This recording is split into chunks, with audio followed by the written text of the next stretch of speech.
Welcome to the Land Your Bet Sports Betting Podcast. Josh Lander coming with two games here on Thursday in the semifinals of the in-season tournament in the NBA. I'm not sure if I'm allowed to blame everything that's going on right now in the NBA betting world, for me especially, on the in-season tournament, but I am. So that's why I went 1-2 yesterday, because I didn't know. No, that's not true. Yesterday I went 1-2 because of me.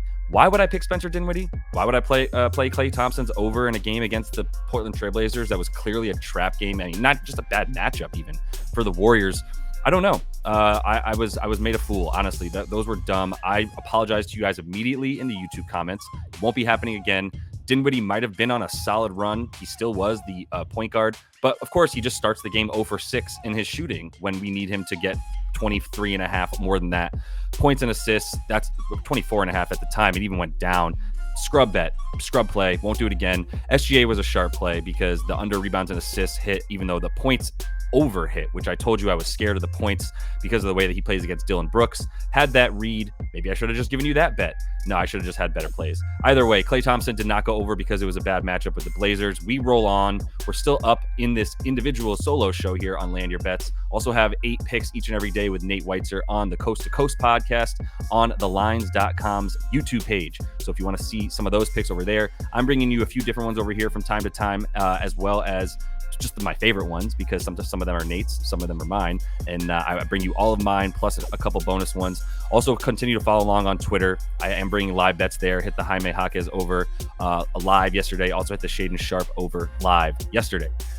Let's get into the first best bet here and wash yesterday's taste out of our mouth, if we can. We've got a same game parlay that we're starting out with. I really enjoyed this one in the last Bucks game. So let's go from the Bucks and Pacers game. Giannis 30 plus points. Halle Baby, Tyrese Halliburton 25 plus points. Damian Lillard 25 plus points. This one's pretty simple. Giannis dominates this team. He dominates the interior. This team cannot defend the interior in the Indiana Pacers. It's just always going to be a bad matchup. This is one of those games where you can kind of blindly hit Giannis. He's always liable to get a triple-double against a team like the Pacers, against a team like the Hawks, against a team like the Wizards, teams that don't defend the 4 at all. Jalen Smith was a better defender than Obi is. I lied. Aaron Nesmith is turning into a good defender. We'll see if Rick Carlisle can keep him there at the power forward position for very long. He had an incredible game against the Celtics and contributed heavily. This isn't the Celtics. This is Giannis Antetokounmpo, so not worried about it. I just wanted to give Aaron Nesmith some love there because his minutes have been awesome for this Pacers team, and I expect him to be in the game for a bit longer. You might consider some of his props as well. I'm targeting these 3 stars because it's stars out when the stakes are high. So we've got Halliburton as well at 28 points per game. That's what he's averaged during the in-season tournament, right? He's just brought it, man. He's probably the in-season tournament MVP right now, which doesn't matter if his team doesn't win the whole thing, because that's really what the MVP is going to be predicated upon, which is what I've told you before. But for him in this game, it's just once again bad matchup for the Bucks. Like, Dame's not playing defense on the point guards that he's guarding.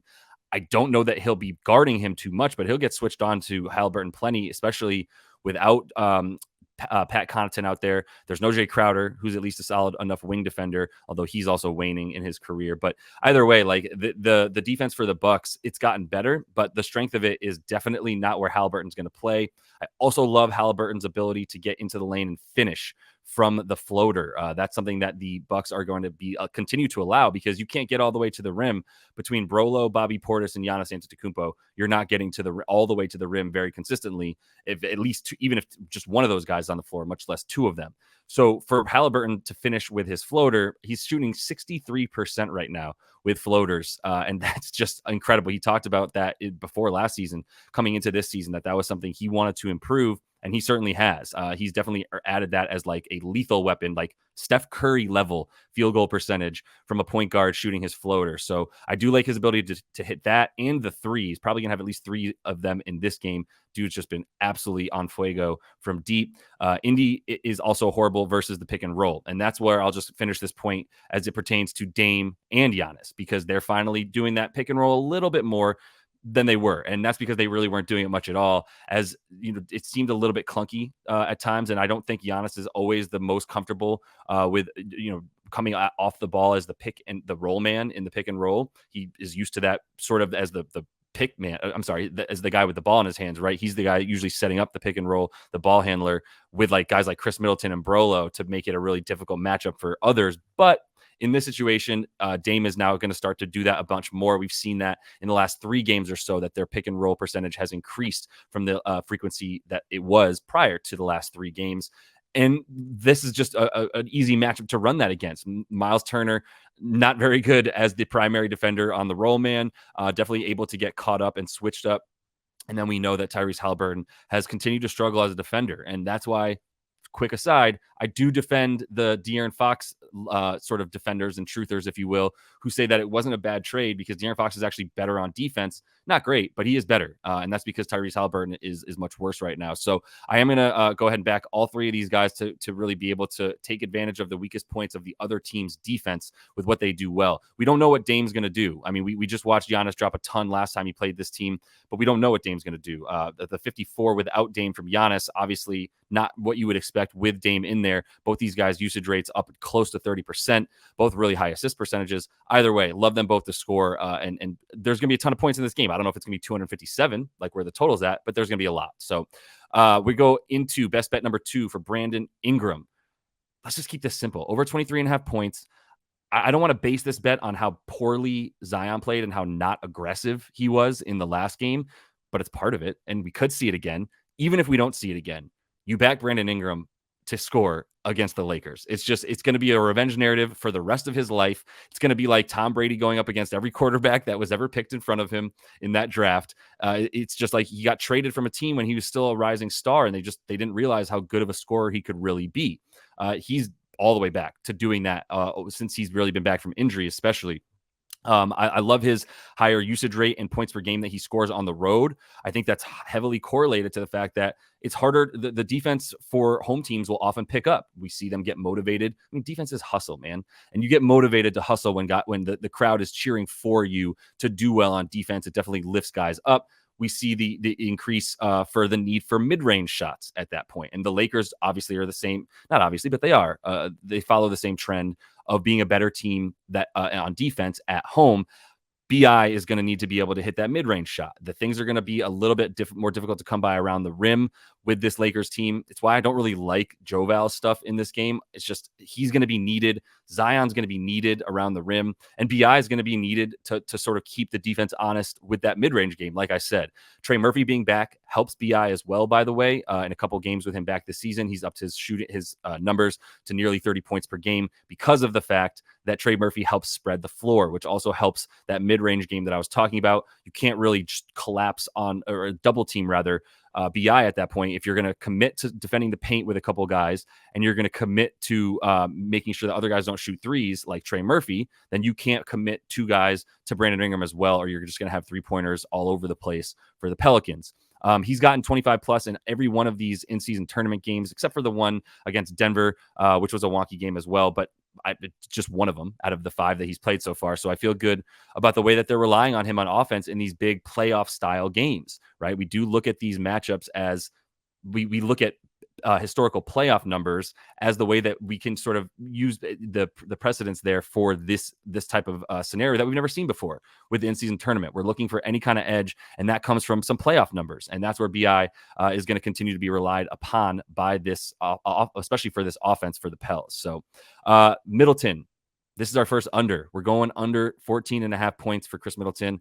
I know I'm doing that in a game that is going to probably have at least 245, probably 250 in this one. I do think an under is ripe, though, for 256.5. I can't in good conscience assume there's going to be that many points scored. Regardless, the under 14.5 for Middleton is just really, it's like a volume thing here, man. He's not going to get more than the amount of time that he's been playing. And that's been about 26 points, even in these in-season tournament games, including the ones they needed to win, like against the Heat, this past one that was single elimination against the Knicks, still only got 26 minutes and scored 14 points in that one because that minutes restriction is going to be there for him. Probably should have just put that as the top stat.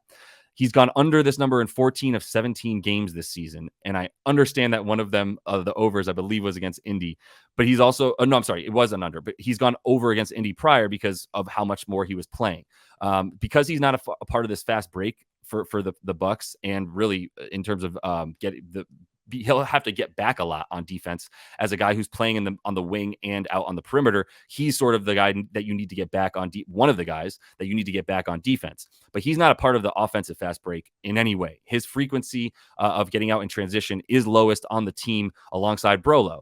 For any guy that's playing in the rotation with any kind of legitimate minutes, I should be specific. But like, if you're going to get at me about like AJ Griffin's numbers or AJ Green or whatever, like don't at me.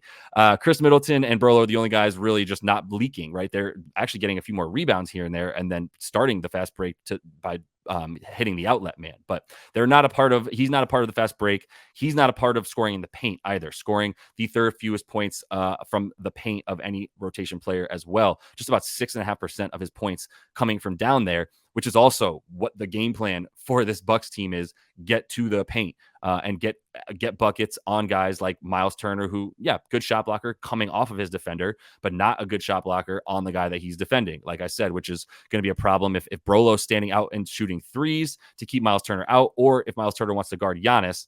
Good luck. He's going to blow by you. So Middleton's not a part of any of that, though. He's still out there in the mid-range, and there's not going to be much need for this team to kick out to other guys. Like, the Bucks are scoring a ton of points in the paint, continue to attack it against this team, which they've done every time they play them, dominating the points in the paint. That's how Giannis got 54 last game, with Chris Middleton in there, by the way, and no Dame Lillard. So Dame Lillard's just going to come back, eat into Chris Middleton's, not necessarily minutes, but his usage. Middleton, you'll probably see out there a little bit more with the second unit. Still don't like that matchup for him. I mean, that's going to be where he gets his points, right? If he goes off against this second unit for the Pacers, then fine. Then that's what we have to work with. But I still think that the minutes of capped at like 26, like I said, max, could see him at 24, which is more likely than him to even play 26 or 27, because he's done that way more often, playing less than the 26 I'm even giving him credit for, because of the fact that I think, they want to win this game, but one night of rest isn't that much for a guy who they still have on this big cap. So we're going to fade Middleton to go under 15 points, something he has not done very often at all. And then we're going to finish up with another under and take it as a total for the game here in this Pelicans and Lakers game. And shout out to Nate. He did bring this one to my attention, and I got to ride with it because I love this bet, and it's definitely one I'm going to place as soon as I'm done recording this, probably before I get it up for you. The reasons are very simple. It's the Lakers and the playoffs. That's what we're going with again, right? Like, the Lakers slow things down in the playoffs, especially even just not take the regular season, since they got rid of Russell Westbrook and everything has sort of slowed down for them and changed the way that they play, especially once they got Jared Vanderbilt likely to play tonight, I think, although he is still listed as day-to-day. Either way, they're on their playoff bullshit, and that's why I like them here. They played at a 78 pace in the fourth quarter versus the Suns. We saw that one end well below this 230.5 total. Both of these teams are top 5 at limiting points in the paint. So Nate and I are both expecting a bruiser affair more than anything in this one. The way that the Lakers do want to be able to beat, make sure that they can have the bodies in there to keep Zion from getting his basically eating, right, and getting his. They're really going to be able to pack the paint a bit more with LeBron and AD. I do like LeBron's rebounds, as he's going to need to help out down low down there as well. And he'll probably be standing down there, like I said, to help out, to keep Zion from getting that head of steam. And even if he does, then everybody collapses on him, and it's going to be a little bit more of a kick out city for Zion, which is also why I would prefer Trey Murphy's points in this one, over 13.5 for Trey Murphy. Little bonus bet if you're interested. Still like the under, all correlated to not being able to just get at what they want at the rim for the Pellies, relying on a lot more kickouts. And Trey Murphy's the only shooter that I'm like super worried about. Obviously CJ can hit that, but what people don't realize is CJ is more of a mid-range guy than anything, honestly, coming off the dribble, not even as good of a catch and shoot kind of shooter for CJ. So this isn't really like his style of game either, although the Lakers are bad against point guards if you wanted to look at some CJ stuff. The point being, all that is game theory being used for an under in this one, with the pace probably dropping. The Lakers loving to play slower as of late as well, where they've had some success in their games where they've gone under, where they, like I said, LeBron needs to pick his spots. That's the final point here. If you watch that game last time against the Suns that they just played, LeBron scored all his points in the second, fourth quarter. I mean, there was like a few in the first and third, but for the most part, he scored like 80% of his points in those two quarters, because he needs to conserve his energy. Let's be honest. Like, he wants to give it his all at the end of the game. He wants to be able to keep this team's clutch, really solid clutch rating and performances this season, keep that going. And in order to do that, he needs the energy that he's conserving from like quarters 1 and 3 then he uses them to sort of end those big quarters, to end the half on a good note, to end the game by winning it, obviously. So because of all of that, there's a lot slower play, a lot choppier, uglier offense in the first and third quarters of these Lakers games as well, which is why I do like an under total 230.5 in this one. Quick review of the bets we've got here. That same game parlay I told you about, Indy at Milwaukee, we got Giannis 30 plus, Halle Baby 25 plus points, and Lillard also 25 plus points. Ingram over 23.5.